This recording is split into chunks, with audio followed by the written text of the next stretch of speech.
कभी भूत प्रेतों की बात आती है तो बहुत से इस चीज़ को वहम समझ लेते हैं और बहुत सारे लोग इसे झूठी मनगढ़ंत कहानियां कहते हैं।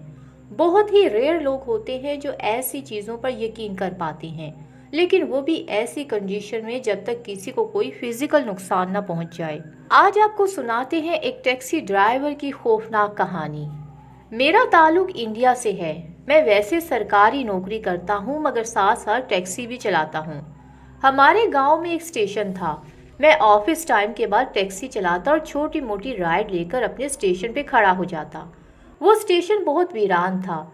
जब तक वहाँ कोई ट्रेन न खड़ी होती वही वीरानी छाई रहती। वो गांव का एक ही स्टेशन था। हमारा गांव 30 मिनट की दूरी पे था। मैं स्टेशन से बाहर बैठकर एक आखिरी ट्रेन का वेट करता जो रात 1 बजे आती थी। इससे कोई ना कोई सवारी ज़रूर मिल जाती थी। कभी तो नज़दीक के इलाके जाना होता और कभी दूर के इलाके। एक रात मैं रात के 12 बजे स्टेशन पे आके खड़ा हो गया। मैं अपनी टैक्सी में बैठा रेलगाड़ी का वेट कर रहा था। पता नहीं कब मेरी आंख लग गई। कुछ देर के बाद ट्रेन की विसल से मेरी आंख खुल गई। मैं टैक्सी से निकला और ट्रेन की तरफ चल पड़ा। वो ट्रेन अजीब ही मंजर पेश कर रही थी।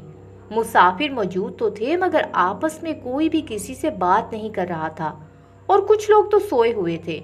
इस ट्रेन से 2-3 बोगियां छोड़कर एक फैमिली उतरती हुई नजर आई। फैमिली में मियाँ बीवी और 2 जवान बच्चे थे, एक बेटा और एक बेटी। हैरानकुन बात यह थी कि उन्होंने बच्ची के मुंह पर कपड़ा डाला हुआ था और माँ बाप दोनों ने ही उसे पकड़ा हुआ था। मैं इस कोशिश में था कि सवारी मिल जाए। मैं भागता हुआ इनके करीब गया और पूछा कि आपको कहाँ जाना है।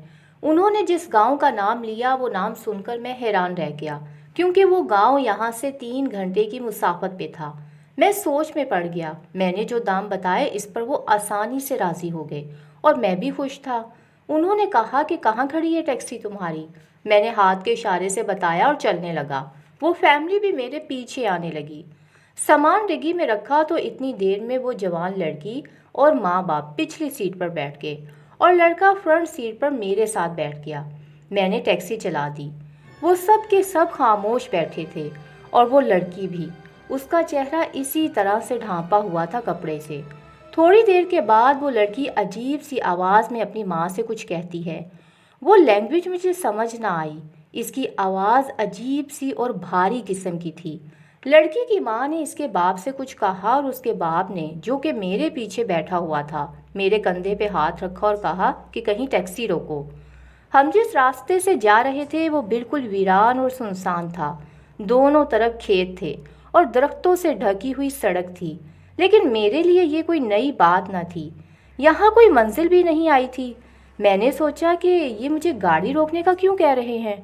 बहरहाल मैंने गाड़ी रोक दी। लड़की और इसकी माँ गाड़ी से उतरे जबकि वो लड़का और बाप गाड़ी में मेरे साथ बैठे रहे। वो लड़की और इसकी माँ झाड़ियों की तरफ चले गए। मुझे लगा कि शायद वॉशरूम जाना होगा। अभी कुछ देर ही हुई थी कि इस लड़की की एक भारी सी आवाज़ आई। मैं कांपने लगा। मैंने इस शख्स से पूछा कि भाई साहब खैरियत है, लेकिन उसने मेरी बात का कोई जवाब ना दिया। उस शख्स ने ऊंची आवाज़ में पूछा कि मेरी ज़रूरत तो नहीं है। अपनी बेटी के साथ इसने वहीं से कहा कि नहीं। थोड़ी देर के बाद वो लड़की और इसकी माँ झाड़ियों से आती दिखाई दे रही थीं। मैंने गाड़ी फिर से अपनी मंजिल की तरफ रवां दवां कर दी। फिर से एक खामोशी थी। हालांकि ऐसा नहीं होता था। जब भी सवारी मिलती कोई ना कोई बातचीत हो जाती थी। मैंने इस लड़के से कहा कि आप अपनी पसंद का कोई गाना लगा लो, तो लड़के ने मना कर दिया। 2 से ढाई घंटे गुजर गए। एक तरफ पक्का रास्ता था और दूसरी तरफ कच्चा रास्ता। उन्होंने मुझे कच्चे रास्ते से जाने का कहा। जिस गांव का उन्होंने मुझे बताया था वो पक्के रास्ते से आता था। मैंने कहा कि आपने जो जगह बताई थी वो इस तरफ से आती है, ये आप मुझे किस जगह का कह रहे हैं। मेरा दिल ज़ोर ज़ोर से धड़कने लगा। उन्होंने कहा कि जैसा हम कह रहे हैं वैसा करो, पैसे की फिक्र ना करो। कुछ देर वहाँ हमें रुकना है और इसके बाद वापस आना है। ये पहली दफ़ा था मेरी ज़िंदगी में कि मैं घबरा गया था। मैं इस कच्चे रास्ते पे चलने लगा। वो एक पगडंडी थी जहाँ सिर्फ झाड़ियाँ ही झाड़ियाँ और दरख्त थे। ये पहली दफ़ा था मेरी ज़िंदगी में कि मैं घबरा गया था। میں اس کچے راستے پہ چلنے لگا۔ وہ ایک پگڈنڈی تھی جہاں صرف ایک گاڑی ہی چل سکتی تھی۔ چلتے چلتے ہم ایک پرانے کھنڈر نما مندر کے پاس پہنچے۔ مجھے یہاں گاڑی روکنے کا کہا اور وہ شخص بولا کہ یہاں انتظار کرو، ہم آتے ہیں، لیکن گاڑی سے نیچے مت اترنا۔ وہ فیملی اور وہ شخص اس مندر میں چلے گئے۔ ان کو گئے 10 منٹ ہو گئے تھے۔ مجھے بہت ہی زیادہ خوف آنے لگا کیونکہ یہاں کوئی بھی نہ تھا اور اندھیرا بھی بہت زیادہ تھا۔ میری گاڑی ہیٹ اپ ہو چکی تھی۔ میں نے سوچا کہ گاڑی کے ریڈیٹر میں پانی ڈال لیتا ہوں کیونکہ ابھی سفر باقی تھا۔ میں پانی ڈال ہی رہا تھا کہ مجھے لگا کہ میرے علاوہ بھی یہاں کوئی اور موجود ہے۔ میں نے ادھر ادھر دیکھا اور ٹیکسی کے چاروں طرف بھی چکر لگائے، لیکن مجھے لگا کہ کوئی جیسے آنکھ مچولی کھیل رہا ہو۔ میری دھڑکن تیز ہونے لگی۔ میں نے جلدی سے ریڈیٹر میں پانی ڈالا اور مجھے ایسا لگا کہ کسی نے میری گاڑی کو زور سے دھکا دیا ہے۔ میری ٹیکسی پوری طرح سے ہل گئی۔ میں فوراً ریڈیٹر کا ڈھکن بند کر کے ٹیکسی میں بیٹھ گیا۔ مجھے یقین ہو گیا کہ یہ جگہ ٹھیک نہیں ہے، یہاں کچھ تو گڑبڑ ہے۔ میں ان کا بے صبری سے ویٹ کر رہا تھا۔ وقت گزرتا چلا جا رہا تھا۔ مجھے لگا کہ میری گاڑی کے نیچے کوئی موجود ہے۔ مجھے گھبراہٹ سی محسوس ہونے لگی اور میرے پسینے ٹپکنے لگے۔ میں نے سوچا کہ میں بھی بھاگ کر مندر چلا جاتا ہوں اور اپنے آپ کو محفوظ کر لیتا ہوں۔ ابھی میں نے یہ ارادہ ہی کیا تھا کہ مجھے ایسا لگا جیسے کسی نے زور سے کسی کو اٹھا کر زمین پہ مارا ہو۔ میں نے ہمت کی اور گاڑی کا دروازہ کھولا اور مندر کی طرف بھاگنے لگا۔ اس کے 2 دروازے تھے۔ پہلا دروازہ کراس کیا اور دوسرے دروازے کے پاس جا کر چھپ گیا۔ لیکن جو منظر میں نے اندر دیکھا، اگر کوئی اور دیکھ لے تو یقیناً اس کا دل بند ہو جائے۔ وہ لڑکی مندر کے ایک کونے سے بھاگتی اور اونچی چھلانگ لگا کر دوسرے کونے تک جاتی۔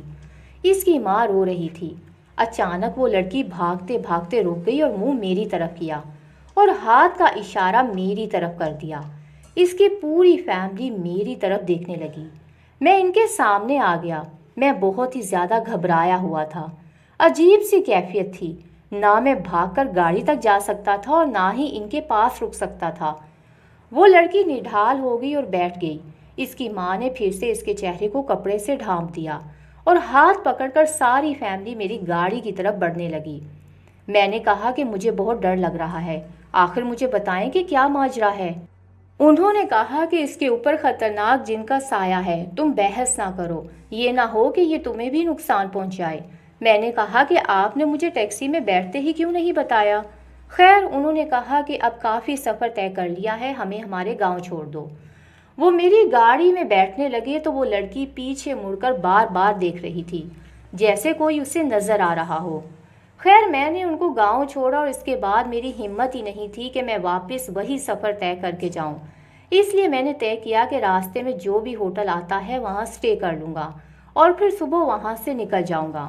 میں نے ایسا ہی کیا۔ گاڑی میں نیند تو نہیں آ رہی تھی، لیکن وقت گزر ہی گیا۔ میں صبح ہوتے ہی اس ہوٹل سے چائے پی کر نکل گیا۔ آپ نے اکثر سنا ہوگا کہ کسی نے جن دیکھ لیا تو اسے بخار ہو گیا، تو ویسا ہی میرے ساتھ ہوا۔ مجھے تیز بخار ہو گیا۔ کچھ دنوں تک طبیعت میں بہتری محسوس ہوئی۔ تو یہ تھا واقعہ، لیکن آج تک میرے ذہن میں ہزاروں سوال ہیں۔